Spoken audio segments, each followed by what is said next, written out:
Aurorus is the coolest Pokemon fossil there is. And that's not up for debate because it's the only true Ice-type Pokemon fossil. And no, we're not counting the abominations of 8th Gen as fossil Pokemon. But what extinct Pokemon is Aurorus actually based on? What are the differences between Aurorus and an actual dinosaur? And what can we learn about real-life paleontology by examining this Pokemon? I'm Risuka, the cosplaying paleontologist, and I'm here to answer all of these questions. Let's look at the designs of Amora and Aurorus first to see if there are any clues as to what type of real-life animal they could be. Both look like long-necked dinosaurs or sauropods with long sails on their heads and neck. While their general shape fits pretty much any sauropod, those sails are not very common. The sail, coupled with the name Amora from this Pokemon's first evolutionary stage, can point us to only one dinosaur, Amargasaurus. Since Amargasaurus isn't a very well-known dinosaur, let me tell you more about it. Its name means the lizard of La Amarga, and it was found in, you guessed it, the La Amarga formation of Patagonia in Argentina in 1984. It's a very complete fossil by sauropod standards. Even part of the skull is found, which is really rare to find in sauropods because they had super loose neck joints. But the most interesting thing about Amargasaurus was its very tall neural spine. These were not like those of Acrocanthosaurus or Spinosaurus, who had only one neural spine on each vertebra. Instead, Amargasaurus had two neural spines protruding from each vertebra. And at the time, paleontologists didn't really know what to make of this. Were these never seen before neck horns? Or were these humps like we see in Acrocanthosaurus? Were they a sail like in Spinosaurus? Or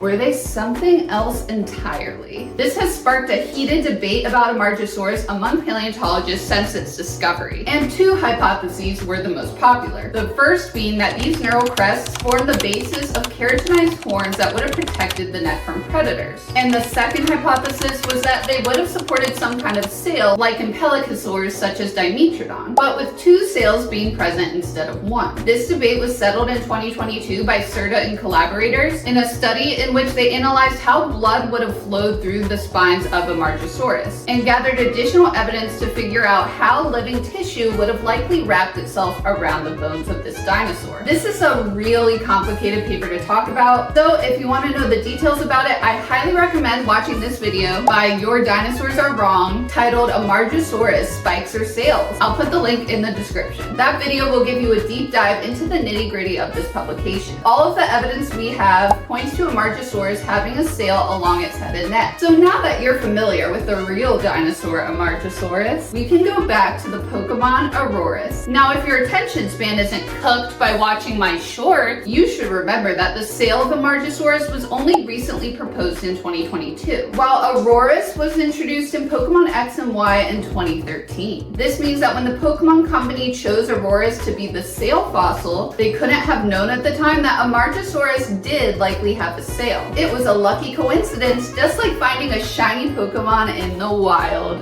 But Aurorus has a spine that's made up of something extremely special, an Aurora Borealis. Yes, that's right. At this time of year, at this time of day, at this part of the Kalos region, they have an Aurora Borealis that's localized inside of their sails. Now, the real Aurora Borealis is a geomagnetic effect that happens in the North Pole when solar storms shoot energized particles into the magnetic field of Earth. These particles then interact with other particles in the atmosphere, transferring excess energy into the molecules of the atmosphere. This energy is then released as photons, also known as light. And that is what makes up the beautiful northern lights in the sky. Aurorus probably has an aurora-based sail as an association with the freezing temperature of the poles to solidify the idea that they are an ice-type Pokemon. This, and their signature ability Refrigerate, could relate to one of the most common uses of dorsal sails in real animals, thermal regulation. Large animals have a lot of trouble dispersing heat from their body, since the surface area of their skin increases at a much slower pace relative to the increase of volume of the body of an animal as it gets larger. This makes it so that most heat that's gathered from the environment around the animal's body gets trapped inside it. Sails are one way to compensate for this because they're very thin and long, so they have a ton of surface area to trade heat with the environment